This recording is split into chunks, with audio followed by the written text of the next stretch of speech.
नमस्कार दोस्तों, स्वागत है आपका हमारे चैनल भारत की विरासत में।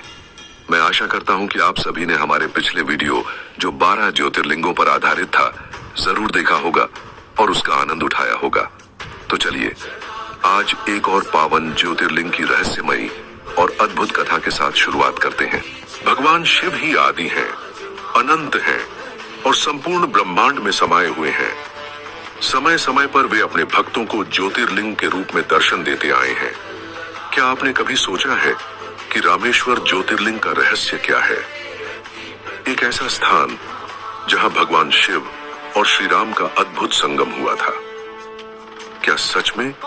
और क्या यह 4 धामों में से एक है? क्या सच में यहाँ शिवलिंग रेत से बनी हुई है? क्या रामेश्वरम में 2 शिवलिंग हैं? आज हम आपको एक ऐसी रहस्यमयी कथा सुनाने जा रहे हैं जो न केवल आपकी श्रद्धा को और गहरा करेगी बल्कि इतिहास और आस्था की एक नई झलक भी दिखाएगी। आइए जानते हैं रामेश्वरम ज्योतिर्लिंग की वो कथा जो हजारों वर्षों से श्रद्धालुओं को अपनी ओर खींचती आ रही है। बहुत समय पहले की बात है, जब धरती पर अधर्म और अत्याचार का अंधकार छाया हुआ था। उस समय रावण जैसे राक्षसों का आतंक पूरे त्रिलोक में फैला था। भगवान विष्णु ने धरती पर श्री राम के रूप में अवतार लिया और अयोध्या में जन्म लिया। समय के साथ जब रावण ने माता सीता का हरण किया, तब राम ने वानर सेना के साथ लंका पर चढ़ाई करने का निर्णय लिया। लंका पहुंचने से पहले राम की वानर सेना समुद्र के किनारे आकर रुक गई, आज के रामेश्वरम में। कहते हैं यही वो भूमि है जहां से श्री राम ने राम सेतु का निर्माण कराया था, जिससे सेना लंका पार कर सके। लंका पर चढ़ाई से पहले श्री राम ने भगवान शिव से युद्ध में विजय की कामना की। उन्होंने कहा, हे भोलेनाथ, आपकी कृपा के बिना मेरा कोई कार्य सफल नहीं हो सकता। राम चाहते थे कि वे शिवलिंग की पूजा करें, परंतु पास में कोई शिवलिंग नहीं था। श्री राम ने हनुमान से कहा था कि वे कैलाश से स्वयं भगवान शिव का लिंग लेकर आएं, लेकिन हनुमान को आने में देर हो गई और पूजा का समय निकट था। तभी भगवान राम ने समुद्र के बालू रेत से एक शिवलिंग का निर्माण किया, जिसे रामलिंगम कहा जाता है। भगवान राम ने उसी शिवलिंग की विधिवत पूजा की। कहा जाता है कि भगवान शिव ने इस पूजा से प्रसन्न होकर राम को विजय का आशीर्वाद दिया। जब हनुमान लौटे तो उन्हें निराशा हुई।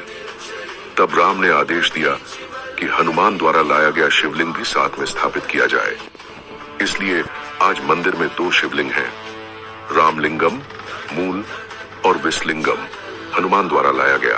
रामायण में वर्णित है कि भगवान राम द्वारा स्थापित शिवलिंग में शिवजी स्वयं ज्योति रूप में प्रकट हुए और उस शिवलिंग को रामेश्वरम ज्योतिर्लिंग कहा जाने लगा, जो आज रामेश्वर ज्योतिर्लिंग के नाम से पूजा जाता है।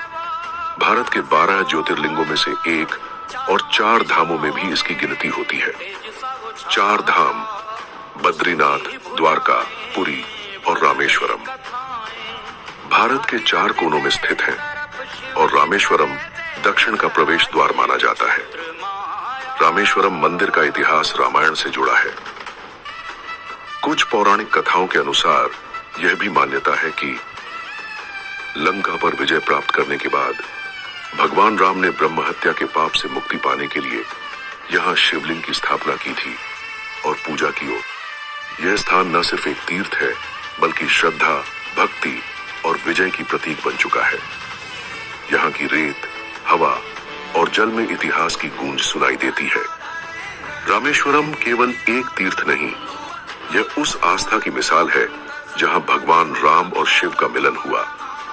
यह कथा हमें बताती है कि जब भी कोई कार्य सच्ची श्रद्धा से किया जाए तो ईश्वर स्वयं मार्गदर्शन करते हैं। यदि आपको यह रहस्यमयी कथा पसंद आई हो तो इस वीडियो को लाइक करें, शेयर करें और हमारे चैनल को सब्सक्राइब करना न भूलें। अगली बार हम फिर मिलेंगे एक नई आध्यात्मिक यात्रा के साथ। जय श्री राम, हर हर महादेव।